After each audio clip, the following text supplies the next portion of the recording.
कैसे रह सकते हैं, जानते हैं विनी से। विनी, बताएं टाइटन के नंबर्स से एक्सपेक्टेशंस क्या हैं? टाइटन अपने Q4 FY22 नंबर्स पोस्ट करने वाले हैं और देखा जाए तो टाइटन के जो ओवरऑल नंबर्स है वहाँ पे रेवेन्यू ग्रोथ है अराउंड 3% की मॉडरेट रेवेन्यू ग्रोथ। ये मेनली क्यों है, क्योंकि उनका ज्वेलरी सेगमेंट जो है वहाँ पे काफ़ी शाइन नहीं है ये टाइम और डिक्लाइन एक्सपेक्ट कर रहे हैं ज्वेलरी की ग्रोथ में। 4% की डिक्लाइन एक्सपेक्टेड है और ये उन्होंने अपने ऑपरेशनल अपडेट में ही बताया था। तो थोड़ा प्रेशर बढ़ रहा है ज्वेलरी सेगमेंट पे क्योंकि ओमिक्रॉन की जो थर्ड वेव थी उसका इम्पैक्ट था। ज्वेलरी सेगमेंट के मतलब गोल्ड प्राइजेस जो थे वहाँ पे भी काफ़ी फ्लक्चुएशन थी because of the geopolitical tension थे, तो उसकी वजह से भी थोड़ी इम्पैक्ट है ओवरऑल ज्वेलरी सेगमेंट पे। और ज्वेलरी सेगमेंट अकाउंट करता है टाइटन के बिजनेस में around 80% of the revenue jewellery segment से आता है। तो ये एक इंपॉर्टेंट फैक्टर जो है वॉच आउट करने के लिए।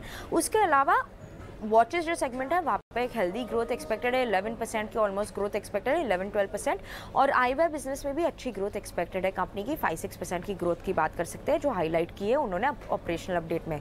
मार्जिन्स की बात करें तो मार्जिन्स में थोड़ी एक्सपेंशन एक्सपेक्ट करें, मार्जिनल एक्सपेंशन एक्सपेक्ट करें, 50 बेसिस पॉइंट की एक्सपेंशन एक्सपेक्टेड है, 11.6% पे EBITDA मार्जिन। नाउ क्योंकि यहाँ पे कंपनी ने बेटर इंप्रूव्ड मिक्स हुई है, कंपनी की स्टडेड रेशियो थोड़ा इंप्रूव हुआ है और इसकी वजह से स्टडेड शेयर जो इंक्रीज हुआ है उसकी वजह से एक्सपेक्टेड है कि मार्जिन्स थोड़े इंप्रूव्ड रहेंगे।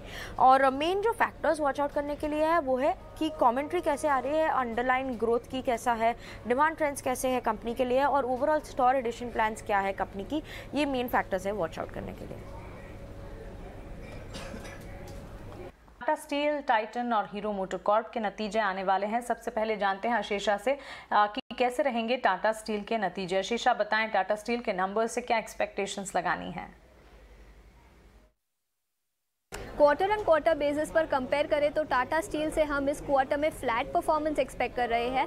कोई मेजर ग्रोथ या डी ग्रोथ एक्सपेक्टेड नहीं है टाटा स्टील से बिकॉज स्टील प्राइसेस इस क्वार्टर में अच्छे थे, स्टील वॉल्यूम्स भी अच्छे थे बिकॉज जियोपॉलिटिकल कंसर्न्स के कारण इंडियन स्टील प्लेयर्स को अच्छी खासी अपॉर्चुनिटी मिली। लेकिन कोकिंग कोल प्राइसेस में भी हमने अच्छा खासा इंक्रीज देखा इस क्वार्टर में और इसी के चलते बॉटम लाइन में थोड़ा सा इम्पैक्ट आ सकता है। नंबर्स की बात करें तो रेवेन्यू हम एक्सपेक्ट कर रहे हैं 66,750 करोड़ के आसपास आ सकता है जो 10% का ग्रोथ होगा क्वार्टर ऑन क्वार्टर बेसिस पर और 33.5% का ग्रोथ होगा ईयर ऑन ईयर बेसिस पर। एबिटा मार्जिन में हम थोड़ा सा कॉन्ट्रैक्शन देख सकते हैं, 200 बेसिस पॉइंट्स का कॉन्ट्रैक्शन हम एक्सपेक्ट कर रहे हैं सिक्वेंशियल बेसिस पर। कोकिंग कोल प्राइसेस इस क्वार्टर में नियरली डबल हो चुके थे और इसी कारण बॉटम लाइन पे हम थोड़ा सा इम्पैक्ट देख सकते हैं इस क्वार्टर में। प्रॉफिट आफ्टर टैक्स 9,600 करोड़ के आसपास आ सकता है जो 44.5% का इंक्रीज होगा ईयर ऑन ईयर बेसिस पर, लेकिन फ्लैट नंबर्स हम एक्सपेक्ट कर रहे हैं सिक्वेंशियल बेसिस पर। बाकी नंबर्स की बात करें तो इस क्वार्टर में रियलाइजेशन एडजस्टेड एबिटा पर टन में हम 3,000 रुपीज़ पर टन का डिक्लाइन दे सकते हैं और इसका कारण यही है कि input cost specially coking coal में हमने बड़ा जंप देखा।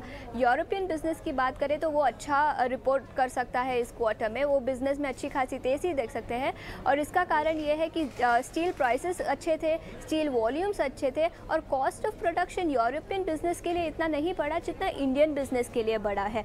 वैल्यूएशन की बात करें तो FY23 एक्सपेक्टेड अर्निंग्स पर 6.5-7 टाइम्स पर ट्रेड कर रहा है स्टॉक।